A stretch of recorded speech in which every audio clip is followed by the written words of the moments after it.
আসসালামু আলাইকুম। সবাইকে স্বাগত জানাচ্ছি আমার দেশ আজকের বিশ্বে। সঙ্গে আছি নাইমুল ইসলাম। শুরুতে জানিয়ে দেব সংবাদ শিরোনাম। ঢাকায় এসে হাত মেলালেও ভারতকে পাকিস্তানের কড়া বার্তা, পাল্টা প্রতিক্রিয়া জয়শঙ্করের। কুরআন হাতে শপথ নিয়েই কাজে ঝাঁপিয়ে পড়লেন মামদানি।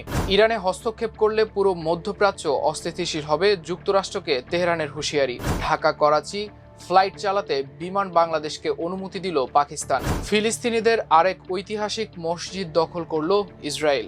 দর্শক, এতক্ষণ শুনছিলেন শিরোনাম, এবার জানিয়ে দিচ্ছি বিস্তারিত। বাংলাদেশের সাবেক প্রধানমন্ত্রী ও বিএনপি চেয়ারপারসন বেগম খালেদা জিয়ার প্রতি শ্রদ্ধা জানাতে ঢাকায় এসেছিলেন পাকিস্তানের জাতীয় পরিষদের স্পিকার সর্দার আয়াজ সাদিক ও ভারতের পররাষ্ট্রমন্ত্রী এস জয়শঙ্কর। এই সফরে তাদের দুজনের মধ্যে সাক্ষাৎ হয়। সংক্ষিপ্ত সাক্ষাতে একে অপরের সঙ্গে করমর্দন এবং কুশল বিনিময় করেন তারা, যা উঠে আসে আন্তর্জাতিক গণমাধ্যমের শিরোনামেও। তবে এর দুদিনের মাথায় দিল্লিকে কড়া বার্তা দিয়েছে ইসলামাবাদ। চেনাব নদীতে প্রস্তাবিত জলবিদ্যুৎ প্রকল্প নিয়ে ভারতকে সতর্ক করে পাকিস্তানের পররাষ্ট্র মন্ত্রণালয়ের মুখপাত্র হুসেইন আন্দ্রাবি বলেছেন, সিন্ধু পানি চুক্তি অনুযায়ী ভারত পশ্চিমের নদীগুলোতে একতরফাভাবে কোনো জলবিদ্যুৎ প্রকল্প নির্মাণ করতে সীমিত অনুমতির অপব্যবহার করতে পারবে না।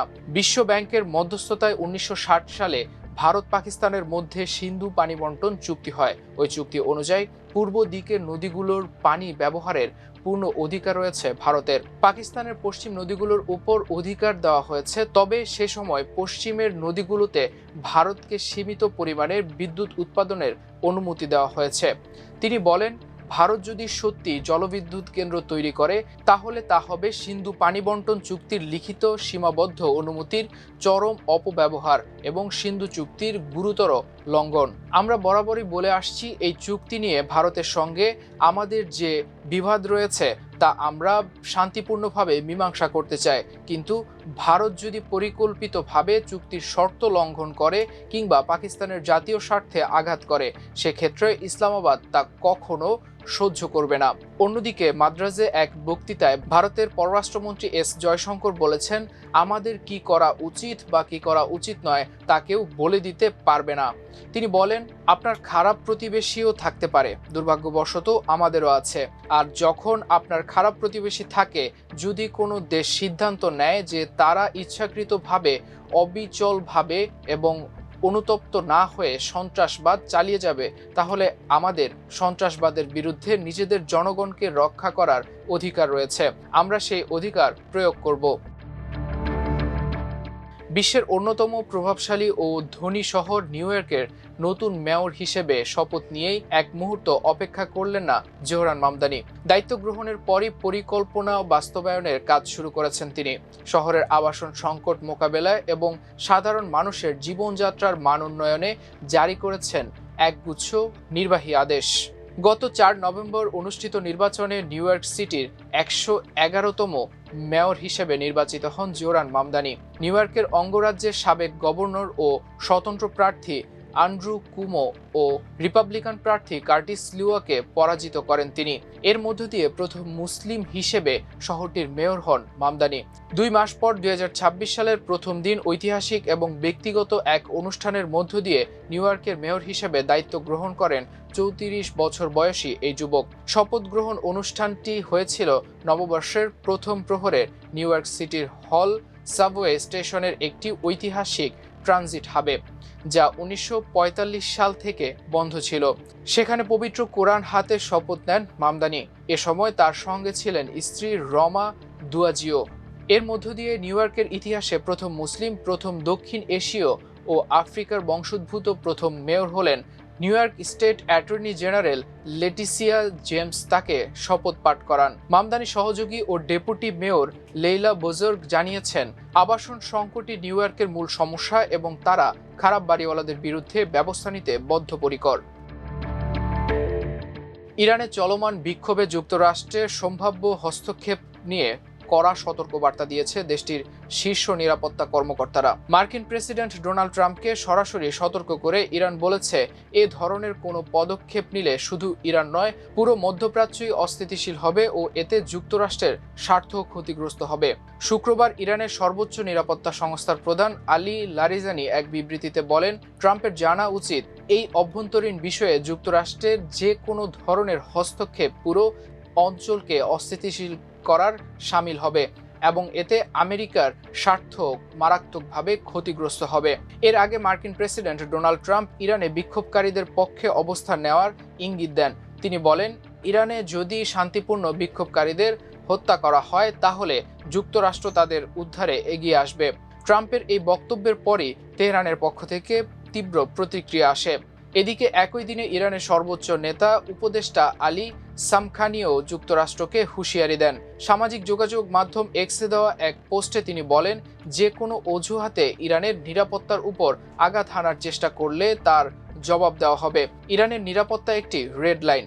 সামখানি আরও বলেন, যুক্তরাষ্ট্রের যে কোনো হস্তক্ষেপমূলক পদক্ষেপ ইরান মেনে নেবে না ও দেশটির সার্বভৌমত্ব ও অভ্যন্তরীণ নিরাপত্তা রক্ষায় প্রয়োজনীয় প্রতিক্রিয়া জানানো হবে। সম্প্রতি ইরানে জীবনযাত্রার ব্যয় বৃদ্ধি ও অর্থনৈতিক সংকটের প্রতিবাদে বিভিন্ন শহরে বিক্ষোভ ছড়িয়ে পড়ে। এসব বিক্ষোভ ঘিরে নিরাপত্তা বাহিনীর সঙ্গে সংঘর্ষে হতাহতের ঘটনাও ঘটেছে। এই পরিস্থিতিতে ট্রাম্পের মন্তব্য এবং তার জবাবে ইরানের শীর্ষ কর্মকর্তাদের হুঁশিয়ারি নতুন করে উত্তেজনা বাড়িয়েছে। ঢাকা থেকে করাচি সরাসরি ফ্লাইট চালাতে বিমান বাংলাদেশ এয়ারলাইন্সকে অনুমতি দিয়েছে পাকিস্তান। আজ শুক্রবার এ তথ্য জানিয়েছে পাকিস্তানের সংবাদ মাধ্যম সামা নিউজ। সংবাদ মাধ্যমটি এ অনুমতিকে আঞ্চলিক বিমান চলাচলের একটি ব্রেক থ্রু হিসেবে অভিহিত করেছে। তারা বলেছে, পাকিস্তান ও বাংলাদেশের মধ্যে আকাশ সংযোগের ক্ষেত্রে নতুন বছরের এটি নতুন এক অধ্যায়। সূত্র জানিয়েছে, সরকারের আনুষ্ঠানিক অনুমোদনের পর পাকিস্তানের বেসামরিক বিমান চলাচল কর্তৃপক্ষ বিমান বাংলাদেশকে ঢাকা করাচি ফ্লাইট পরিচালনার অনুমতি দিয়েছে। প্রাথমিক অবস্থায় এই অনুমোদন 2026 সালের 30 মার্চ পর্যন্ত কার্যকর থাকবে। এরপর অনুমোদনটি আবারও পুনর্বিবেচনা করা হতে পারে।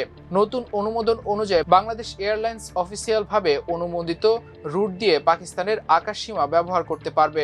বিমান বাংলাদেশ এয়ারলাইন্সকে যে রুটে পাকিস্তানের বিমান চলাচলের অনুমোদন দেওয়া হয়েছে সেটি কঠোরভাবে মানতে হবে বলে জানিয়েছে পাকিস্তানের বিমান চলাচল কর্তৃপক্ষ।